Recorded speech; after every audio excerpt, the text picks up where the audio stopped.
Qur'oni Karimda vatanni ozod qilishning yo'lini aniq ko'rsatib qo'ydi qarindoshlar. G'albininki shartini aniq ko'rsatib qo'ydi. Formulasini aniq deb berdi, tafsili shaklda. Nima uchun bu Sharqiy Turkistondagi musulmonlarga Alloh subhanahu va taolo yordam bermaydi? Nima uchun G'azzaga yordam bermaydi?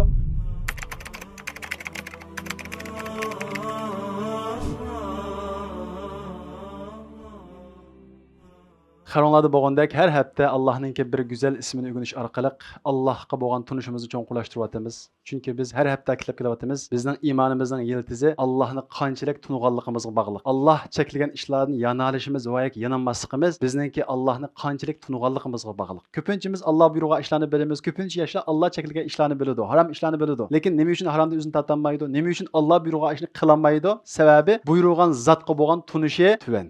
Şun Allah Teala Kur'an-ı Kerim'de Yahudilerin ezip gittiği sebebini bayan kılıp وَمَا قَدَرُ اللّٰهَ حَقَّ قَدْرِ Ula Allah'ın layakıtı da tunumedi edeydi. Bu sebepten biz Allah'ın güzel isimlerini öğreniş arkalık Allah'a boğan tunuşumuzni çoğunkulaştırırız. Allah Subhanahu ve Teala özününki kitabı da ve Peygamberimiz Muhammed Aleyhisselam'ın tili arkalık özününki bir qancha güzel isim ve sübetlerini haber bergen. Ve şundakla onundan başka yani Allah Subhanahu ve Teala bizge depbermegen nurgulluğun Allah'ın güzel isimleri var. Biz Allah özü haber bergen isimler arkalık Allah'ını tunuşqa tirişimiz. Allah Subhanahu ve Teala'nınki Kur'an'da kelgen, hadis'te kelgen bir ismini biz Kur'an qarab bilimiz ve şundaqla Allah Subhanahu ve Teala o ismini dünyada aks ettirdi.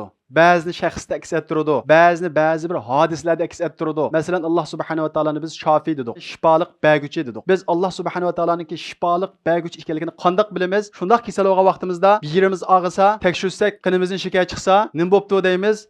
O insulin işlep çıkarılmaptı. Aşqazan astı bezingizden çataq chiqibdi. Bu sebepten qınыңızga şikayet etib ketibdi deganga o'xshagan natijalarni anglaymiz. Demek ki bu yerda bir narsani ko'ramizki, biz xiyol yursekmi, mushundaq bizningki insonni ishlab chiqarish orqali bizning shikayat kesili bo'lib qolmasligimiz uchun bir a'zoyimiz davomli xizmat qildi ekan. Qinimiz buzildi, bir yerimizga jarohat chiqdi, tekshirsak, qiningiz buzibdi deydi. Nima bo'libdi desak, jigarning xizmati nacharlashib qolibdi deydi. Demak, biz xiyol yursak, bizning jigarimiz davomli bizningki qinimizni tozalash uchun xizmat qilib o'tibdi. Hozirgi navbatning o'zida hammamizningki saq salomat yurishida nurg'unlagan sabablar kerak. Bizningki saq salomat yurishimiz uchun to'xtamay nurg'un a'zo xizmat qilish kerak. Bizning xabarimiz bormi? Xabar yo'q. Demak, bir kasal olgan vaqtida, deb har bir ne'matninki, har bir a'zoyimizningki, o'pkirimizningki, jigarimizning, butun a'zolarimizningki onun bir ne'mat ekanligini tunuymiz. Va shundaqla Alloh subhanahu va taolaninki bizga davomli shofi sifati bilan shifoliq berib tumisa, biz kasal bo'lib qolganligimizni tunuymiz. Demak, biz Allohning shofi ismini nereden ko'ramiz? Bir kasaldan ko'ramiz. Qardoskiga Akborda xat yazsak, aynen külügenge o'xshash ziddidan bilinadi. Va shundaqla masalan Alloh subhanahu va taolaninki xotirjamlik berguvchi deydigan bir sifati bor. Biz Allohning xotirjamlik berguvchi degan bu sifatini qanday vaqtda bilamiz, qanday vaqt tunuymiz? Voy Alloh taolo bizga ajoyib xotirjamlik berdi ekan. Biz his qilmabdi ekanmiz, buni qaysi vaqtda bilamiz? Yetarliga vaqtda. Nihoyat bir ensizlik bo'lgan vaqtida, biz necha yil xotirjam yashab ekanmiz. Demak, mushunda ishim bo'ldi ekan deb Allohninki bir xotirjamlik ato qiluvchilikdan iborat bir sifatini bo'lgan ishlar qarab bilamiz. Chunki Alloh taolo Qur'on Karimda qo'ydi: "Innalloha yumsikus samawati val ard." Alloh taolo zaminni, osmonni tutib turadi deydi. Sizlar yer sharining resmini ko'rgan bo'lishingiz mumkin. Bo'shliqda yer shari yumaloq shaklda bo'shliqda. Kim tutib turdi yer sharini bo'shliqda? Allah Teala innalloha yumsiku samawati val ard deydi. Osmon zaminning hammani Alloh taolo tutib turadi deydi. Alloh taolo agar qo'yversa, u osmon zamin tushib ketadi, turolmaydi deydi. Alloh subhanahu va taolo ana shundaq o'zininki doim bizga kuyindiganligini, bizni xotirjam qildiganligini ozroq yetarib o'tish orqali his qildirib qo'ydi. Mana bu shundaq hodisalarning hammasida Alloh taolaninki Qur'on Karimda va hadislarda bergan ismlari aks etadi. Shuning uchun mayli kasal tegsin, mayli bir qiyinchilik uchrayli, mayli atrofimizda yuz bergan ishlar bo'lsin, hammasiga diqqat qilsak, Allohning bir ismini ko'ra olamiz. Masalan, hozir atrofimizda yuz berayotgan bir ish bor. Ko'pinchamiz bilamiz. Xabarlarning hammasi hozir mush xabarlar chiqyapti. Masalan, Suriyada bo'lgan bir ish. Bir qancha hafta bo'ldi, shu suriyalik xalqlar Alloh yo'lida jihad qilamiz, zolim qarshi turamiz deb shunda chiqdi. Bir shahar elib Idlibdan kengaygan bu urush, bu zolim qarshi kurash Halepni aldı, onundan keyin Humani aldı. Endi hozir bo'lsa Humus kelib qopti, Dimashqni ag'ilib qopti degan gap. Endi bu bir hodisa. Buni o'qishimiz kerak. Kishilar uni xabar bersa, unda bo'lapti deb o'tib ketmay, biz bir musulmon bilan sifatimiz bilan bundan qanday dars olamiz, bu yerda Allohning qanday bir ismi tajalli qiladi, buni o'qishimiz kerak. Chunki mushundaq hodisaning hammani o'qisak, uningda bir Allohningki go'zal ismi va sifatlaridan birini ko'ra olamiz.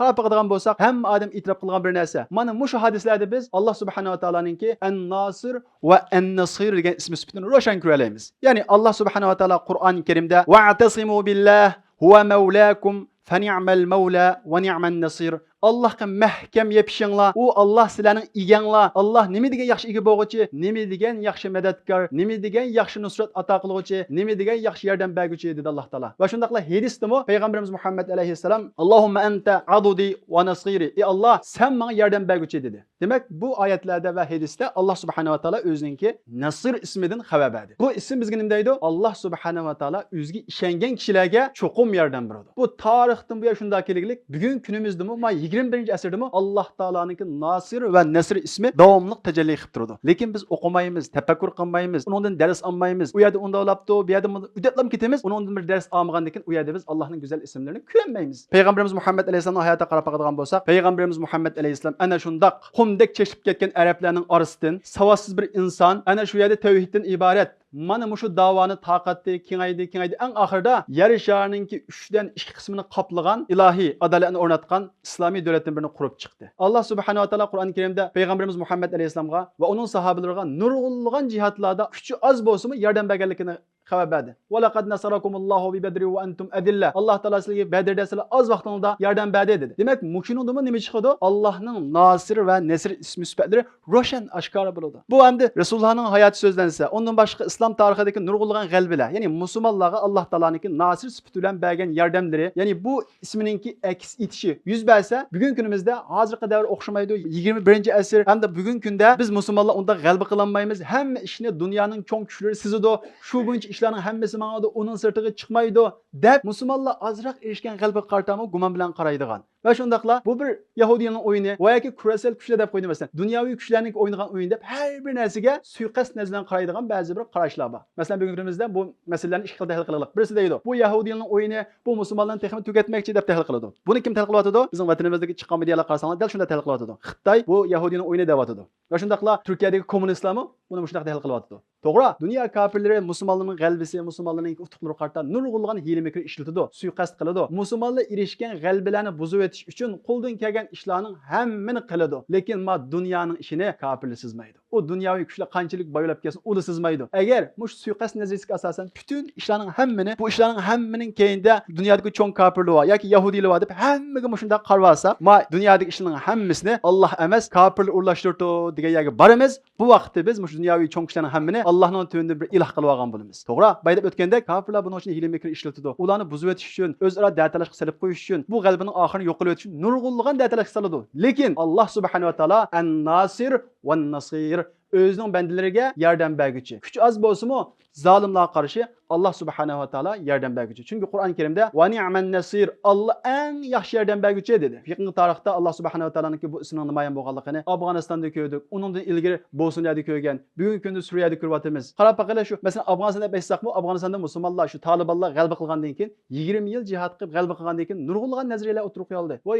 Amerika shunday Qur'onni bekor qo'yib chiqdimdi. Demak, bu yerda bir uyam bor. Demak, bu bir Amerikaning plani. Hatto ba'zilar shu g'alaba qilgan musulmonlarni, bular Amerikaning adami deganga o'xshagan har xil gaplarni qildi. Alloh ana shunday yordam bersa-mu, Allohning yordamiga ishonmaydigan bir holatga kelib qoldik degan gap. Nimishqa Allohning Nasir ismini unutdik, uni tushunmadik degan gap. Alloh subhanahu va taolo bizga va kana haqqan alayna nasrul mu'minin, mu'minlarga yordam berishimiz haq deydi. Va shundaqla Alloh subhanahu va taolo va la tahinu va la tahzanu va antumul a'launa in kuntum mu'minin. Agar siz Allohga ishonsanglar, hargiz tushkunlashmanglar. Kofirlarning sonining ko'pligiga qarab, o'zingning ozishib ketganiga qarab, hargiz tushkunlashmanglar. Va antumul a'launa in kuntum mu'minin. Agar sizlar mu'minlar bo'lsanglar, ishonsanglar, Allohga ishonsanglar, Allohning yordam berishiga ishonsanglar, Alloh sizlarga cho'qim yordam beradi, cho'qim ustunlik qozonarsizlar dedi Qur'on Karimda. Endi biz buni reallikda ko'rdik. Bay degandek Suriyada ko'rdik. Mana zolimlar tug'an siri vayron bo'lib yo'qolish girdabaga qarab mengyotdi. Alloh subhanahu va taolo ularga texmi g'alba nusrat ato qilsin. Bu hadisni bizning o'qiydiganimiz, bizning ko'radiganimiz Allohningki u yerdagi Nasir va Nasr ismini ko'rishimiz kerak. Demak, Alloh subhanahu va taolo haqiqiy mu'minlarga oxiratda u yordam beradi. Ma hayotda yordam beradi ekan. Nurg'oyada ko'rdik buni. Xo'sh, unda bo'lsa, menda bir savol kelishi mumkin. Nima uchun bu Sharqiy Turkistondagi musulmonlarga Alloh subhanahu va taolo yordam bermaydi? Nima uchun G'azzaga yordam bermaydi? Oldi bilan bu masala kelgan vaqtda ikki narsani tushunishimiz kerak. Birinchisi, Alloh subhanahu va taolo yordam berguchi. Alloh taolo cho'qim yordam beradi. Chunki Qur'on Karimda Alloh taolo inna lanansuru rusulana wallazina amanu fil hayatid dunya. Biz payg'ambarlarimizga yordam beramiz, nusrat ato qilamiz. Oxiratlanma? Yo'q, fil hayatid dunya. Mushu dunyoda yordam beramiz deydi Alloh taolo. Va shundaqla Alloh subhanahu va taolo Qur'on Karimda va'adallohu allazina amanu minkum va amilus solihat la yastakhlifannahum fil ard. Alloh subhanahu va taolo Allohga ishongan kishilarga va shundaqla yaxshi qilgan kishilarga ma dunyoda hukmronlik qilishga, ya'ni Alloh subhanahu va taoloning diniga amal qiladigan shundaq bir davlat qurishiga va shundaqla ularning qo'rqinchini, andisini, xotirjamlikka almashtirib berishiga va'da qildi deydi. Bu Allohning va'dasi bu mu'minlarga. Chuqur buni Allah subhanahu wa ta'ala icra qiladi. İnnallaha la yuxliful mi'ad. Allah taala har gün va'dasiga xiloflik qilmaydi. Payg'ambarimiz Muhammad alayhisolamning hayotida ko'rgan, undan keyingi sahobalarning hayotida ko'rgan, undan keyingi tabi'larning hayotida ko'rgan, ta bugun qadar ko'ryapmiz. Afg'onistonda ko'rdik, bugungi kunda Suriyada ko'ryapmiz. Hamda inshaalloh bundan keyin bizning vatanimizni ko'ramiz. Ammo buning sharti bor. Allah subhanahu wa ta'alaningki Nasir va Nasr ismininki tajalli bo'lishi, namoyon bo'lishi uchun bir qancha shartlari bor. Shu shartni ro'yobga chiqarsak, ondan keyin Alloh subhanahu wa ta'ala bizga yordam beradi. Biz bu shartlarni sanashdan ilgari oldin g'alba o'qimini to'g'ri tushunishimiz kerak. G'alba degan nima? G'alba deganimiz ikki xil bo'ldi. Birinchisi yo'l ustida g'alba qilish.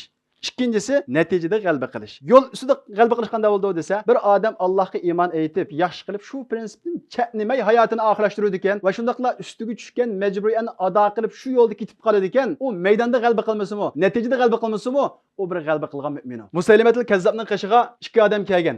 Musaylimatul Kazzab, "Men Allohning elchisi, guvohlik beramsa" degan. Bu odam yo'q degan. Yo'q degandan keyin bu odamni o'ltirib atgan. Payg'ambarimiz Muhammad alayhisalom nima degan? Alloh u odam bilan dinni aziz qildi, dinni g'alba qilg'izdi degan. O'ylab boqinglar, Alloh u odam bilan dinni g'alba qilg'izdi, aziz qildi dedi. Demak, bu odam ana shundoq o'ltirilgan bo'lsa-mu, Payg'ambarimiz Muhammad alayhisalom ularni g'alba qildi dedi. Va shundaqla Qur'on Karimda ashabul uxdud vaqalik va ana shundoq kofirlar Allohga iymon etgan, yaxshi qilgan yoshlarni o'rak ko'lab, o't qalab, o'tning ichiga tashlab şehit qilib o'ltirib etgan. Alloh subhanahu va taolo bu kishilarni Qur'on Karimda nima uchun bayon qildi? G'alba qilgan kishilar deb bayon qildi. Ular g'alba qilgan kishilar deb bayon qildi. Hamza radhiyallohu anhu mag'lub bo'ldimi? G'alba qildi. Chunki o'zining iymonida ana shu jihadida shahid bo'ldi. Mus'ab ibn Umar radhiyallohu anhu mag'lub bo'ldimi? G'alba qildimi? G'alba qildi.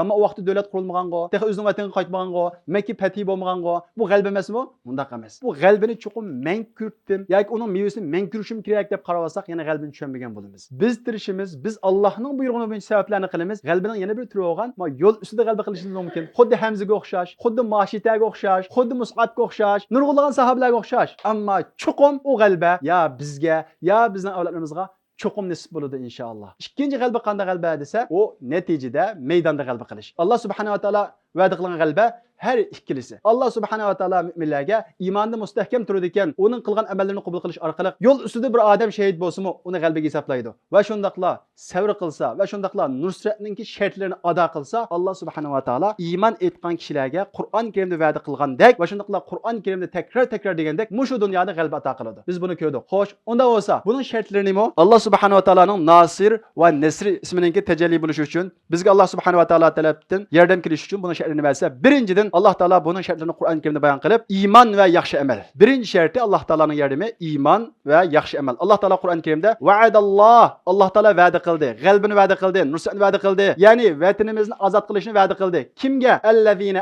amanu minkum. Sizlarning ichinglardan Allah kishangan va amilus solihat, yaxshi ish qilgan kishilarga. Ya'ni yaxshi nima? Alloh buyurgan ishlar. Bu xususiy ibodatlardan tortib yuqorisi umumiy mas'uliyatlarning hammasini o'z ichiga oladi. Alloh subhanahu va taolo Qur'on Karimda buni texma tafsili bayon qilib, allazina immakkannahum fil ardi aqamus salat va atawuz zakat va amaru bil ma'ruf va nahaw anil munkar va lillahi aqibatul umur dedi. Allohning nusratiga erishadigan kishilar kim? Allohning nusratiga erishadigan kishilar birinchisi, nadir erishadigan kishilar Qur'on Karimda ziminda Allah'ın nusratiga erishadigan kishilar, oxiratda emas, mush ziminda Allah'ın nusratiga erishadigan kishilar birinchidan namoz o'qigan va atavuz zakat bergan, yaxshilikqa buyurgan va yomonlikni to'sgan kishilar. Mana ma'u Allohning nusratiga erishadigan kishilar. Biz Alloh bizga yordam qilmadi, biz musulmon bo'lsa deb qo'yib, namozga sal qarasak, zakatga sal qarasak, yomon ishni to'sishga sal qarasak, yaxshilikqa buyurishga sal qarasak va shundaqla islomdan yiroqlashsak, to'xtamay musulmonlarga qarshi gap qilsak, kofirlik qilishni urinasak, bunda mu'minlarga eg'izdan musulmon desam Allohning nusrati kelmaydi. Xotirjam bo'linglar. Shuning uchun bu nusrat masalasida biz eng avval iymonimizni tekshirishimiz kerak. Biz mush yaqinning yoqi, bular Uyg'urlar o'zlari musulmon turib,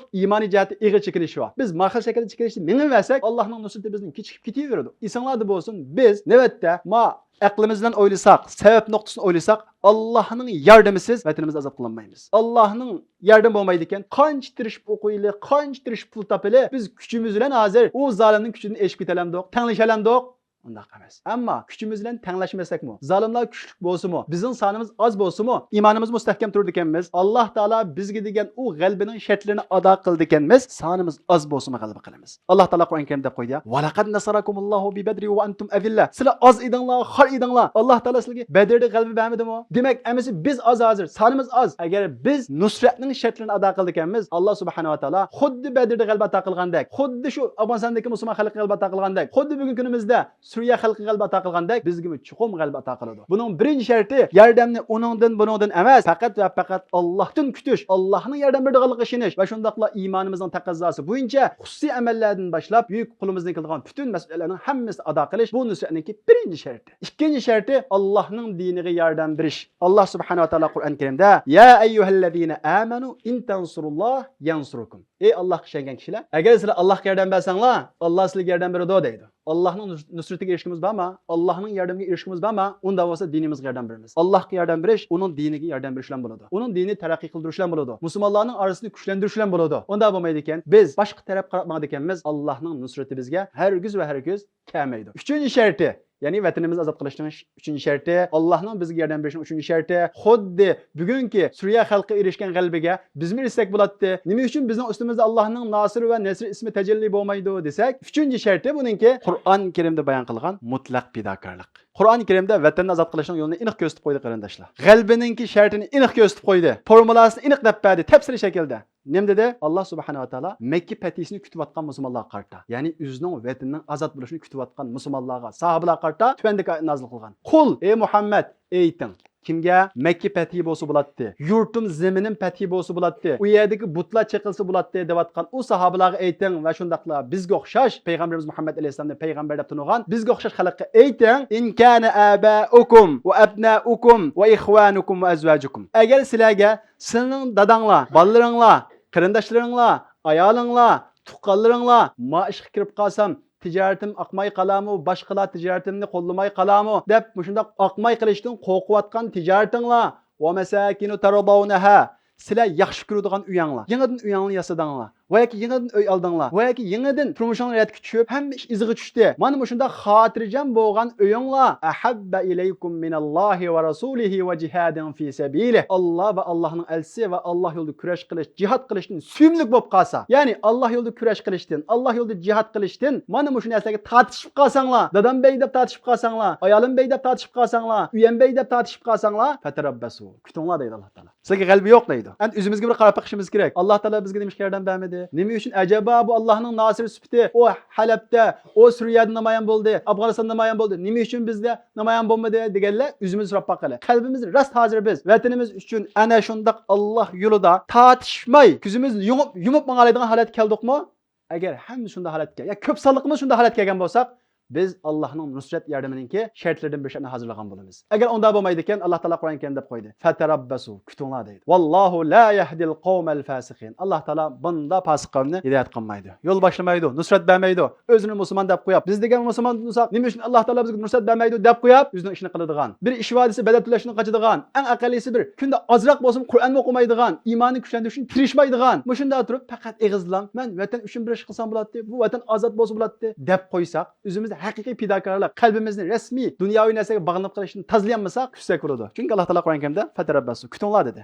G'alaba qilolmaymiz. To'rtinchisi, o'zimizni ana shu g'alaba uchun hozirlash. Bu hozirlashning birinchi sharti iymondan boshlanadi. Ya'ni iymonimizni kuchlantirish uchun har xil shaklda darslarni o'rganish va shundaqla iymonimizni kuchlantiradigan butun vositalarni qilish. Biz iymon kuchli bo'lmasa, bu vatan ozod qilish yo'li Alloh yo'lida. Shundaqla Alloh buyurgan ishlarni qilish, jihad yo'li degan bak uzun yo'l bu. Herib qolamiz, to'xtab qolamiz, vatanimiz unda oson ozod bo'lmaydi. Sizlar tarix qarab boqinglar, yaqinda ozod bo'lgan davlatlar qarab boqinglar, nurg'un badal to'lagilik, nurg'unlagan iymoniy sinoqlarga duch kelgilik. Biz oddiy iymon bilan, yiltiz taqmagan iymon bilan bu yerga kelib qolsak, yarim yildilam balkim o'zimizning davosini, o'zimizning vatanini setib o'tishimiz mumkin. Shuning uchun buning tayyorligi birinchi bo'lib iymondan boshlanadi. Iymonimizni kuchlantirish. Iymon bizning eng qimmat narsamizga aylanishi kerak. Ikkinchisi tavba qilish, cho'ng gunohlarni yenish. Mana shunday ishlar bilan o'zimizni hozirlashimiz kerak. Biz vatan ozod bo'lsa bo'ladi desak, eng avval o'zimiz davlatimizni qalbimizda bir qurishimiz kerak. Biz islomiy bir davlat qursak bo'ladi deydi ekanmiz. Oilamizda bir islomiy oila qurib chiqishimiz kerak. Islomni eng oldiga qo'yadigan, islomning g'amini qiladigan, islomiy qoidalarga bo'ysunadigan mana shunday bir oilani o'zimizning oilasida bir shakllantirishimiz kerak. Ana shunday o'zimiz shaxsiy shaklda, oila shaklda hozir bo'lgan vaqtida biz Nusratninki yana bir shartini hozirlagan bo'lamiz. 5-inchisi qo'limizdan keladigan sabablarni qilish. Alloh taolo Qur'oni Karimda sizlar dushmaninglarni yengudek tayyorlab qilinglar dedimi? Yo'q. Dushmaninglarning texnikasi bilan tang va ulardan eshib ketgudek tayyorlab qilinglar dedimi? Yo'q. Nima dedi? Va'iddu lahum mastata'tum min quwwa. Kuchinglarning yetkincha tayyorlab qilinglar dedi. Kuchinglar nimaga yetgan bo'lsa, shuni tayyorlab qilinglar. Qila olgan ishinglarni qilinglar dedi. Qila olgan ishimizni qilib, u qila olgan ishimiz dushmanni mag'lub qilishga yetmas shu. Dushmanlarning kuchidan, o zalimlarning kuchidan ojiz bo'lib qolsa shu. Fa iza azamta fatawakkal alalloh. Allohga tavakkul qilinglar dedi. Qo'limizdan keldigan ishni qilmay turib Allohga tavakkul qilsak, yana xatolashimiz. Chunki payg'ambarimiz Muhammad alayhisolamga Alloh subhanahu va taolo Uhud urushida, boshqa jihatlarda bu vaqtda darsni berib bo'ldi. Payg'ambarimiz Muhammad alayhisolam bo'lgan jihatdimi, qo'limizdan keldigan sababni qilmaydi ekanmiz. Yana nusrat ata qilmaydi Alloh taolo bizga. Yana yordam bermaydi. Biz qo'limizdan keldigan ishni hammani qilamiz. Hammani qilib bo'lgandan keyin, sal qaramagandan keyin, ondan keyin kuchimiz oz bo'lsa-mu, sonimiz oz bo'lsa-mu, Allohga tavakkul qilamiz. Masalan qarab boqinglar, bu Afg'on xalqining kuchi bilan Amerikaning kuchini selishtirib bo'lamdi. Afg'on xalqining kuchi bilan Amerikaning kuchini yiqilma kelga olmaydi. Amerika degan texnika jihatdan nurg'ulg'an kuchli davlat. Ilgirkiga qaytsak, Afg'on xalqi faqat Amerikalar emas, Angliyani qo'g'lab chiqadi, Sovet ittifoqini qo'g'lab chiqadi, ondan keyin Amerikani qo'g'lab chiqadi. 3 imperiyani qo'g'lab chiqadi Afg'on musulmon xalqi. Bu 3 imperiyaning kuchi bilan Afg'on xalqining kuchini yaqin akagili bo'lmaydi. Qanday g'alaba qildi? Bu 3 imperiyani qanday mag'lub qildi? Allohning Nasir va Nasir degan sifati bilan Alloh subhanahu va taolaning yordamiga erishdi. Ular qo'ldan keladigan sababni qildi. Bir klash olgan bo'lsa shuni oldi. To'shaylanmangsimi, bizdek ilg'or telefonlarni ishlatmasimi, bizdek to'rlarga chiqib, ana shunday axlat uchurlarga ega bo'lanmasimi, undan mahrum qolsin, mayli dedi, chididi, rozi bo'ldi. Qo'ldan keladigan ishni qildi, uning ustiga Alloh yordam qildi. Bugun kunimizda Suriyada bo'layotgan ishlar qarasaqmi, Bashar Asad, Iron, uning keyingi Rossiya va ana shunday kuchli davlatlar beydi. Kuch jihat selishtirsak, shu davlatning kuchiga mingni qilsa u xalqning kuchini selishtirib olmaydi. Ammo oxiri qanday qildi? G'alaba qilyapti. Demak, bu yerdan biz bir narsa ko'raymizki, biz kuchimizning yetganini qilamiz. Bizning kuchimiz yetmagan ish Allohning ishi. Fa iza azamta fatawakkal alalloh. Qo'lingdan keladigan ishni qilib, niyat qilsang, Allohga tavakkul qil dedi Alloh subhanahu va taolo. Shuning uchun sabablarni qilish va Allohga tavakkul qilish Allohning nusratini keltiradigan 6-shart. 7-si inoqlik va birlik. Alloh taolaninki nusratining kelishininki, g'alabasining kelishininki. Alloh subhanahu va taolaning bizga xuddi bugun kunda Suriya xalqiga bergandek bir nusratni bersin deydi ekanmiz. O'zaro inoq bo'lishimiz kerak. Mayli birsimiz qattiq yo'lda mangali, birsimiz yumshoq yo'lda mangali, hammamiz o'xshash nishon qarab mangaliki, o'zaro put tepishmayli, o'zaro ziddiyatlashmayli, birimizni tushirmayli, birimizni yo'q sanamayli. Şun Allah Teala وَلَا تَخْتَلِفُوا demedi. وَلَا تَنَازَعُوا. Talash qilmanglar dedi. Ya'ni ixtilof bo'ladi, o'xshamaydigan fikr bo'ladi, lekin fikr o'xshamaslik sababli dushmandan mashg'ul bo'lib, o'zaro birisi-birsinglar bilan talash qilmanglar dedi. Shuning uchun Alloh subhanahu va taolaninki yordamini kutib ekanmiz. Bizga Alloh subhanahu va taolo yordam bersin dedi ekanmiz. 7-chi qilib o'zaro inoq bo'lishimiz kerak. Fikrimiz o'xshamasimi, diqqatimizni o'zimizning qarindishiga emas, bizning dushmanimiz qarshi bir ish qilayotgan qarindishimizga emas, düşman qartışımız gerek. 8-ci şərti səbirçanlıq. Mana bu ən mühim şərti. Allah subhanahu wa ta'ala'nın g'albisi sabrga bog'liq aziz qarindoshlar. Payg'ambarimiz Muhammad alayhisalom annan nasra ma'as sabr. G'alba sabr bilan deydi. Sabr degani nima? Chidamchan bo'lish, keyniga yanmaslik. Bo'libmi? Mana bu shunday vatan ozodligidek bir ish nihoyat cho'ng sabr talab qiladi. Sabrchan bo'lmay, 1-2 yil ichida bir ish bo'lib ketdi. 15 yil ichida bir ish bo'lib ketdi. 5-6 oy ichida yoki 1 yil ichida vatanimizni ozod qilsak bo'ladi desak, bu bir sabrsizlik bunda bo'lmaydi. Tarixda bunda bo'lmagan. Payg'ambarimiz Muhammad alayhisalom 23 yilda ondan keyin maydoniy g'albini qo'lga keltirgan. Ammo payg'ambarimiz Muhammad alayhisalom 23 yilda g'alba qilganligini bilamdi, bilmaydi. Faqat sabr qilib bu degan bir ibodat deb minavadi. Alloh taolo 23 yilda g'albini ato qildi. Ondan keyingi kishilarmi har xil o'xshamagan shaklda Alloh taolo g'albini ato qildi. Alloh subhanahu va taolo eng munosib paytda biz u g'albini ko'tara oladigan, hazm qila oladigan paytda bizga g'albini ato qiladi. Bizga tushkuni ana shu Allohning buyrug'ini bo'yicha zulm qarshi to'xtamasdan qo'limizdan keladigan ishlarni qilish. Hargizmi 1 yil qilib beqib, 2 yil qilib beqib, 3 yil qilib beqib, 4 yil qilib beqib bo'lmaydi ekan deb keyniga yanmaslik. Keyniga yanganlar mag'lub bo'ladi, ziyon tortadi, ma dunyodan xarob ketadi. Alloh subhanahu va taolo Qur'on Karimda aniq deb qo'ydi. Am hasibatum an tadkhulul janna wa lamma ya'tikum mathalul ladina khalu min qablikum. Sizlar ilgirki kishilarga yetgan o qiyinchilik yetmay turib, o musibatlar yetmay turib, jannat kiramiz deb o'ylamsizlar. Ma dunyoda g'alaba qilamiz deb o'ylamsizlar. Ular qanday qiyinchilik yetgan? Massathumul ba'sa wad-darra wa zulzilu. Ular nayt qattiq ig'richilik, qiyinchilik yetganki, va zulzilu. Ular Çüçtülgen, çüçüp ketken, u ketken kıyınçılıklar sebeplik. Hatta yakuler Rasul vellezine amenu ma'ahu meta nasrullah. Hatta ki Allah'ın peygamberi ve onunla birge olan müminler Allah'ın yardım zatı kaçan deyip ketken. Demek kalbinin aldıda ana şundak bir kıyınçılık ba. Ana şundak bir musibet ba ki o bizni çüçtüdü. Korktudu. Allah'ın yardımı kaçan dep mana şundak bizni zar kılıdı. Bu bir imtihan, bu bir sınav. Mesela yakında Allah'ın kalbisiga erişken Afganistan halkına desek, nurgun kişiler cennet verdi. Nurgun kişiler puttan ayrıldı. Nurgun kişiler kuludan ayrıldı. Peygamberimiz Muhammed Aleyhisselam'ın ayeti qarab bakala, nurgun kişiler yurtidan haydelgen. Peygamberimiz Muhammed Aleyhisselam'ın kızı ve kuyog'li Abestan ijod qilgan. Peygamberimiz Muhammed Aleyhisselam'ın kuyog'lining aksi ve shundaqla ikki tuqquni bo'lgan Ja'far ibn Abi Talibdagi sahabalar ikki qo'ldan ayrilgan. Ana shunda qiyinchiliklar bo'lgan. Allohning elchisi bo'lgan Peygamberimiz Muhammed Aleyhisselam'ın chiri singan, nurg'ulgan jarohatlangan, namozni o'rtib o'qiolmaydigan darajada o'ltirib o'qinib, shundaq yaralangan. Mana shunda qiyinchilik yetgan. Bu vatanni ozod qilishga oson bo'lmaydi bu. Bir namoyish qilib qo'yaplam, guvohlik berib qo'yaplam, va yoki azroq ish qilib qo'yaplam. Ümitsizlanib ketsak, savr qilamagan bo'lamiz. Nusratning shartini o'zimizda hozirlamagan bo'lamiz. Shundaqla bu savr qilish nima degan gap desanglar, savr qilishni Peygamberimiz Muhammed Aleyhisselam as-sabru diyaun deydi. Savr demek nur deydi. Bu nima deganlik? Savr demek oldimiz butunlay itilgan, yo'limiz butunlay qorong'u bo'lsa-mu, nurni ko'ralish. Ya'ni umid var bo'lish mana bu savr. Ya'ni qarasak hozir sabab nuqtasidan u vatanga hech bog'li bo'lgandek emas. Vatanning ishi hech bo'lgandek emas. Qorong'udek qo'y, mana shu vaqtda chuqur bo'ladi deb ishini alish. Ve bu nurni ko'ralish mana bu savr. Şu Allah Teala Kur'an-ı Kerim'de bulupmu şu Allah yolunda vatan azat qilish deymiz. Yani Allah yoldagi jihadda g'alaba qilish uchun savrni Alloh ta'kidladi. Allah Teala Kur'an-ı Kerim'de ya eyyuhellezine amanu sabiru ve sabiru ve rabitu vettaqullaha la'allakum tuflihun. Ey Allohga ishongan kishilar, savr qilinglar, chidamchan bo'linglar va shundaqla va rabitu o ribatlarda mustahkam turinglar. Vettaqullah Allohdan qo'rqinglar la'allakum tuflihun. Mana bu shunda qilsanglar g'alaba qilasizlar dedi. Demak, Qur'on-i Kerimda, hadislarda g'albaning formulasini bizga nayt deb qo'ydi. Shuning uchun bir mu'min va shundaqla bir jamiyatdagi musulmon Allohga ishonadi ekan, Allohning payg'ambarining so'zlariga ishonadi ekan, yuqorqi nusratning shartlarini o'zida hozirlaydi ekan, Alloh subhanahu va taolo unga chuqum yordam qiladi. Chunki Alloh taolo Qur'on-i Karimda inna lanansuru rusulana vallazina amanu fil hayatid dunya. Biz payg'ambarlarimizga yordam beramiz. Yordam berdimi tarixda? Yordam berdi. Vallazina amanu mu'minlarga yordam beramiz dedi. Yordam berdimi atrofimizda? Yordam berdi. Agar bizmi o shartlarni o'zimizda hozirlasak, o'zimizni unga tayyorlasak, chuqum Allah subhanahu wa ta'ala bizga yordam beradi. Chuqum Allah subhanahu wa ta'alaninki an-nasir va an-nasir degan bu sifati bizdami tajalli bo'ladi. Shuning uchun o'zim va hammamiz shu askardemakka aziz qarindoshlar, navbatda dunyoda biz musulmonlarga, ya'ni ahli sunna musulmonlarga qarata nihoyat bir yaxshi bir kayfiyat mengyotidi. Islom ummati qaytadan birga kelish qarab mengyotidi. Abduraq o'ylab baqsanglar, tafakkur qilib baqsanglar, buni ko'raysizlar. Alloh subhanahu va taolo bu zulmni bunda qo'yatmaydi. Musulmonlar bunda xarbolab mengivermaydi. Chuqum bir yerdan musulmonlar g'alaba qiladi, undan keyin yana bir yerdan g'alaba qiladi. Shunda qilib islom dunyosi qaytadan uyg'onadi. Alloh subhanahu va taolo islom dunyosini uyg'otish uchun kimlarni tanlaydi? Shuning o'zini hozirlagan. Mayli nada olsun, o'zini hozirlasa, ana shunda g'alaba uchun Allohga tilisa, Alloh subhanahu va taolo u banda nada olsa dunyoning bir chetida bo'lib qolsa-mu, u bandani akilib, u islom dunyosining uyg'onishiga, musulmonlarning zimini azod bo'lishiga muyassar qiladi. Shuning uchun Alloh subhanahu va taolo bizni ana shu zaminimizni azod qilish yo'lida bizni tanlasin deydi ekanmiz. Chuqum o'zimizni hozirdan tortib, shaxsiy taqvoligimizdan boshlab, gunohlarimizni yiroqlashdan boshlab, iymonimizni kuchaytirishdan boshlab o'zimizni uning qarta bir hozirlashimiz kerak. Agar biz o'zimizni buning qarta hozirlasak, Alloh subhanahu va taolo bizga inshaalloh buningga chuqum tanlaydi. Chunki Alloh subhanahu va taolo degandek, Alloh subhanahu va taolo ni'mal mavla va ni'man nasir. Alloh taolo nima degan yaxshi igi bo'g'ichi, nima degan yaxshi yordam berguchi. Bunun birinchi sharti Alloh subhanahu va taoloninki ana shundoq nasir va nasr ekanligiga ishonish. Iyansurukumulloh fala g'aliba lakum. Agar sizga Alloh yordam bersa, sizga hech bir kishi g'olib kelinmaydi. Ko'rdik, Alloh yordam bersa, Angliyada kuchli imperiyalarmi g'olib kelinmaydi ekan.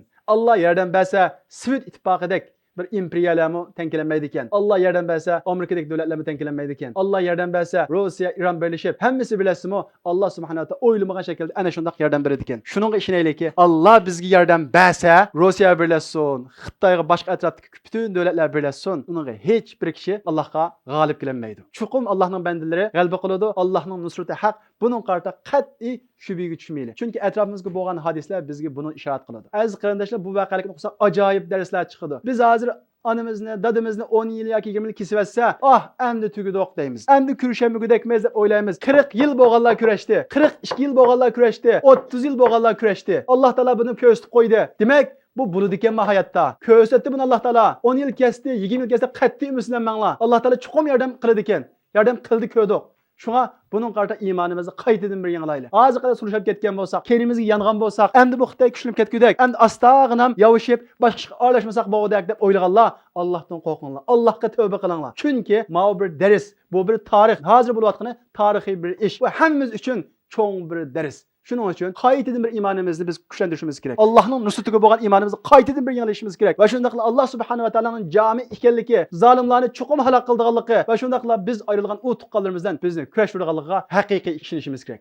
Xususan men haqiqatan ishondim. O'ylab baqinglar 40 yil oz gapmi kurashdi. 30 yil, 25 yil kurashdi. Demak, bu bo'ladi ekan. Biz sabr qilsak ham bo'ladi ekan. Biz kendimizga chekinmay, ma hayotimizga berilib, shu vatandagini unutib ketmasak, umidsizlanmasak, bu chuqum bo'ladi ekan. Shuning uchun aziz qarindoshlar, navbatdagi bo'lgan ishlarda hammamiz cho'nglar bo'lsin, kichiklar bo'lsin, bundan bir dars chiqaraylik. Eng avval qildigan ishimiz. Va shundaqla Alloh subhanahu va taolo Qur'on Karimda va payg'ambarimiz Muhammad alayhisalom hadislarda biz ko'rsatgan u nusratning shartlarini o'zimizda hozirlashga tirishaylik. Va shundaqla Alloh subhanahu va taolo bu yangidan uyg'onishga sabab qilayotgan kishilarning qatoridan bizni qilsin Alloh subhanahu va taolo. Alloh subhanahu va taolo hammamizni ana shundaq g'albiga loyiq kishilarning qatoridan qilsin Alloh subhanahu va taolo. Alloh subhanahu va taolo bizning iymonimizni kuchli qilib bersin Alloh subhanahu va taolo. G'albiga loyiq kishilarning qatoridan qilib bersin Alloh subhanahu va taolo. Qur'on Karimda degandek o'zining vatanini Alloh yo'lida ozod qilish uchun har narsani kechalaydigan bu xil fidokorlikni hammamizga bersin Alloh subhanahu va taolo. Dunyo maishatiga tushib, shu dunyoga lam chaplashib, u cho'ng Alloh subhanahu va taolo bizga yuklagan majburiyatlarni unutib ketgan bundaq kishilarning qatoridan qilib qo'ymasin Alloh subhanahu va taolo. Alloh subhanahu va taolo bizga yordam bersa, bizning oldimizda u davlatlar ekan hech kim turolmaydi. Alloh subhanahu va taolo bizni ana shunda o'zininki yordamiga erishgan mansur toifalardan qilsin Alloh subhanahu va taolo. Xuddi bugun kunimizda ana shu Suriya xalqi g'alba qilib, turmalarni chiqib, kurashmagili 30 yil bo'lgan, 40 yil bo'lgan tuqqanlar bilan kurashgandek, bizning Alloh subhanahu va taolo turmalarni chiqib, turmada kesib ketgan tuqqanlarimizdan kurashgan nasib qilsin Alloh subhanahu va taolo. Tanlasin va shunga loyiq kishilarning qatoridan bo'lishimizga Alloh subhanahu va taolo bizga yordam qilsin. Alloh subhanahu va taolo hammamizga rahmat ato qilsin. Va oxiru da'vana anil hamdulillahi robbil alamin.